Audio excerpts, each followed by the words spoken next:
Bismillahirrahmanirrahim. Assalamualaikum solih-solihah. Bagaimana kabar kalian hari ini? Semoga selalu sehat, semangat, dan selalu dalam lindungan Allah SWT. Bertemu lagi dengan Ustazah Dwi Juli. Kali ini kita akan berdiskusi tentang apa?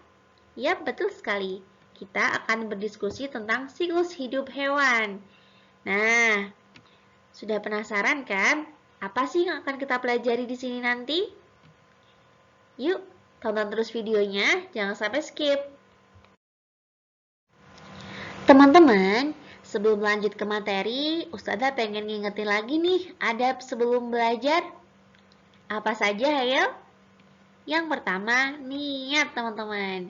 Kemudian, mencatat ilmu, menyimak guru, bersuci atau berwudu, dan berdoa. Ayo kita siap-siap untuk berdoa teman-teman. Doa sebelum belajar. Allahumma salli ala Muhammad wa ala ali Muhammad. Raditu billahi rabba wa bil islami dina wa bi Muhammadin sallallahu alaihi wasallam nabiyya. Rabbi zidni ilma warzuqni fahma waj'alni minas salihin. Allahumma hdini li ahsanil akhlaq la yahdi li ahsaniha illa anta wasrif anni sayyi'aha la yasrifu sayyi'aha illa anta. Allahumma inni as'aluka ilman nafi'an wa rizqan thayyiban wa amalan mutaqabbala. Amin ya rabbal alamin. Teman-teman, Ustazah pengen nanya nih ke kalian semua. Apa sih yang dimaksud dengan siklus hidup? Ada yang tahu? Ya, betul sekali. Siklus hidup nama lainnya daur hidup, teman-teman. Nah, pengertian dari siklus hidup atau daur hidup sendiri itu apa? Ya, siklus hidup atau daur hidup adalah tahap perubahan yang dialami makhluk hidup selama hidupnya. Jadi, dari lahir atau menetas, kemudian tumbuh membesar, sampai akhirnya berkembang biak menghasilkan keturunan, dan seterusnya. Itulah yang dimaksud dengan siklus hidup atau daur hidup. Oh ya teman-teman, Ustazah pengen ngasih sesuatu nih buat kalian. Sesuatunya informasi tentang siklus hidup hewan. Nah, teman-teman, perlu kalian ketahui kalau siklus hidup hewan itu terbagi menjadi dua loh. Apa saja? Yang pertama yaitu siklus hidup hewan yang melahirkan anaknya. Hewan yang berkembang biak dengan cara melahirkan itu disebut dengan mamalia. Apa saja hewan yang termasuk dalam mamalia? Kucing itu termasuk dalam hewan mamalia, karena kucing berkembang biak dengan cara melahirkan. Kemudian kambing, kelinci, tikus, anjing, dan masih banyak lagi hewan-hewan yang lainnya. Oh ya, paus juga termasuk mamalia loh, karena paus berkembang biak dengan cara melahirkan. Begitu juga dengan kelelawar. Jadi teman-teman, perlu kalian ketahui bahwa hewan yang berkembang biak dengan cara melahirkan termasuk ke dalam hewan mamalia. Oke? Berbicara tentang hewan mamalia, yang mana hewan yang melahirkan anaknya atau hewan yang berkembang biak dengan cara melahirkan, kali ini Ustazah sediakan contoh siklus hidup hewan yang melahirkan. Nah, di sini ada kucing teman-teman. Siapa di antara kalian yang gak suka sama hewan lucu satu ini? Pasti hampir dari kalian Pasti menyukainya, bukan? Di sini kalian bisa lihat teman-teman. Di sini ada induk kucing yang melahirkan anak-anak kucing. Kemudian anak kucing tumbuh menjadi kucing remaja atau kucing muda. Dan kucing muda ini tumbuh dewasa. Dan setelah menjadi kucing dewasa, akhirnya dia melakukan proses perkembangbiakan di mana ia hamil. Kemudian melahirkan anak-anak kucing lagi. Anak kucing disusui, tumbuh menjadi kucing remaja lagi atau kucing muda. Setelah kucing muda mencari makan sendiri, akhirnya dia tumbuh menjadi kucing dewasa dan seterusnya. Jadi siklus ini terus berputar, teman-teman. Dari anak kucing kembali lagi ke kucing, tumbuh menjadi kucing remaja, kemudian tumbuh menjadi kucing dewasa, hamil, kemudian melahirkan lagi. Jadi itu proses perkembangbiakan ya teman-teman ya. Oke, sampai di sini sudah paham ya tentang siklus hidup hewan yang melahirkan.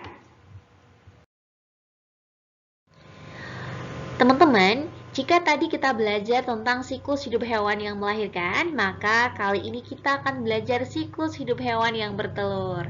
Nah, contohnya adalah burung, semut, kupu-kupu, nyamuk, katak, dan tentunya masih banyak lagi. Ada ikan, terus ada apa lagi? Kecoa, belalang, ular, kadal, kura-kura, dan lain sebagainya. Itu adalah contoh dari hewan-hewan yang bertelur. Masya Allah, Allah begitu maha kuasa yang menciptakan segala sesuatunya sesuai dengan porsinya dan kebutuhan masing-masing. Oke teman-teman, tadi kita sudah belajar tentang contoh-contoh dari siklus hidup hewan. Nah, perlu kalian ketahui juga dalam siklus hidup hewan itu ada yang lahir dengan bentuk mirip induknya, ada yang lahir dengan bentuk berbeda dari induknya dan mengalami perubahan bentuk. Nah, proses tersebut disebut dengan metamorfosis. Metamorfosis sendiri berarti perubahan bentuk hewan secara bertahap. Metamorfosis dibagi menjadi dua, yaitu metamorfosis sempurna dan metamorfosis tidak sempurna. Oke, sampai di sini paham?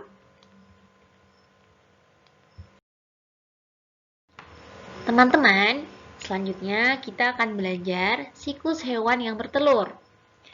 Nah, kali ini Ustazah mengambil contohnya katak, teman-teman. Teman-teman, katak itu menghasilkan telur dalam jumlah yang besar. Dan telur ini bentuknya seperti gel. Nah, seperti ini. Jadi yang sebelumnya katak dewasa, kemudian ia bertelur, ini disebut dengan telur katak, dan kemudian berubah menjadi telur katak yang akan menetas. Nah, seperti yang kalian lihat, ini seperti ada ekor-ekornya gitu kan. Nah, ini adalah telur katak yang akan menetas. Setelah itu, setelah menetas, telurnya berubah menjadi kecebong, teman-teman. Nah, kecebong ini dia bernafas menggunakan insang. Dan dia mempunyai sirip, teman-teman, agar memudahkan ia bergerak di air. Nah, setelah 2 bulan, muncullah teman-teman kaki dan juga paru-parunya. Kebiasaan makan pun mulai berubah teman-teman di sini. Dan akhirnya dia berubah menjadi katak yang berekor. Jadi sudah dalam wujud katak, tapi dia masih berekor. Hingga lama-kelamaan ekor pun hilang dan berubah menjadi katak dewasa lagi. Nah, ini adalah salah satu contoh dari siklus hidup hewan yang bertelur. Dan karena dia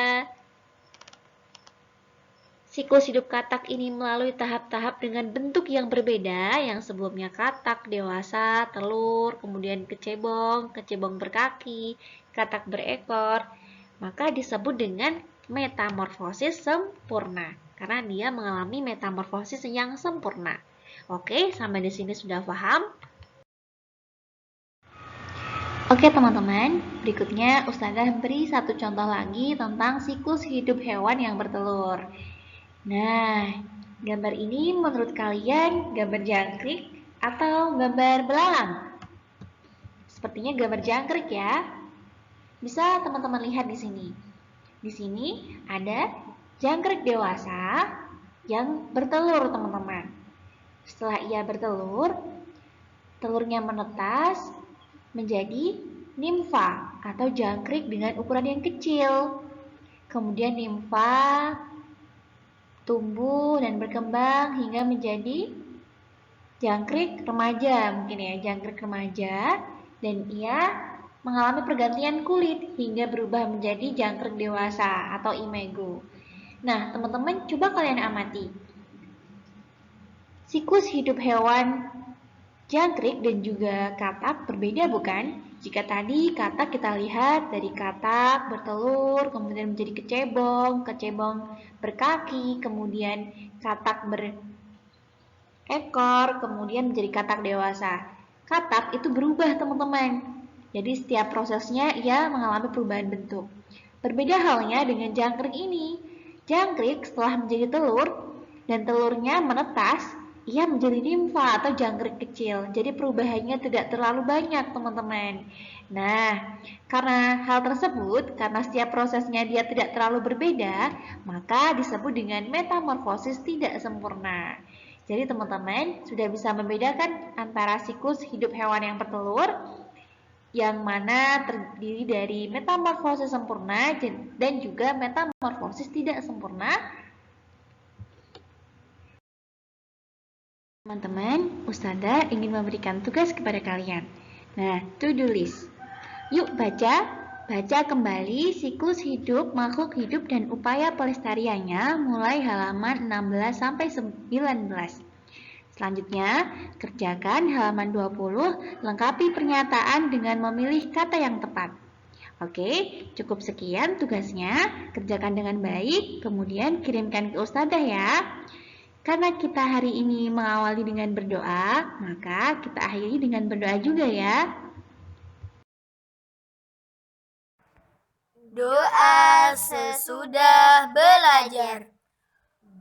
Allahumma salli ala Muhammad wa ala ali Muhammad. Allahumma inni a'udzu bika minal ajzi wal kasal wal jubni wal bukhl wal harami wa adzabil qabr. Allahumma ati nafsi taqwaha wa zakkiha anta khairu man zakkaha anta waliyuha wa maulaha. Allahumma inni a'udzu bika min ilmin la yanfa' wa min qalbin la yakhsha' wa min nafsin la tashba' wa min da'watin la yustajabu laha. Allahumma faqqihna fid din. Subhanaka Allahumma wa bihamdika asyhadu an la ilaha illa anta astaghfiruka wa atubu ilaik. Oke teman-teman, sekian dari Ustazah. Apabila ada salah, Ustazah minta maaf. Semoga apa yang kita pelajari hari ini bisa bermanfaat buat kita semua. Sekian, wassalamualaikum warahmatullahi wabarakatuh.